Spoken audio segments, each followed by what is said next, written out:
I'm sure you've heard about the New York student who was murdered over the weekend, found in her dorm. And when I read that story, my heart immediately went to my college son first, and thinking, man, I just can't imagine what it would be like to get a phone call that your child, um, who you just sent away to college 30 days ago, um, has been killed.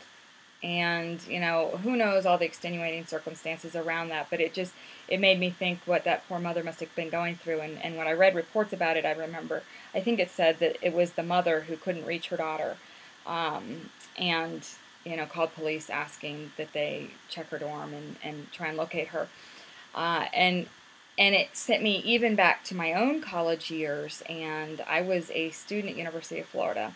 My last semester was when we had the serial murders, and 5 students were killed. And at the time, I was a journalism student, telecommunications, and was covering the cases, and was at the crime scene for each and every one of those, and every press conference covering the details of the case, and lived and breathed it when most of the university emptied out afterwards. A lot of the parents kind of told their kids, come on home.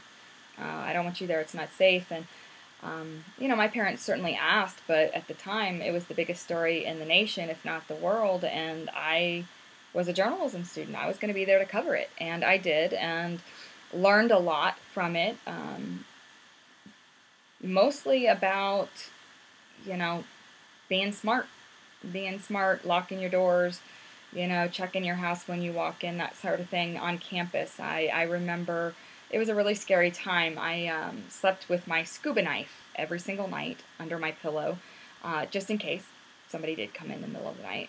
I know I looked out that window every night. I had a second-story apartment, and I would look out my window and just imagine faces and see tree branches moving and that sort of thing. And, your mind goes crazy. But at that time, it was a really wild time. And, I would get home from covering the stories and the press conferences and what have you. And I lived with 2 guys at the time, had 2 guy roommates who had both left town. So I was on my own.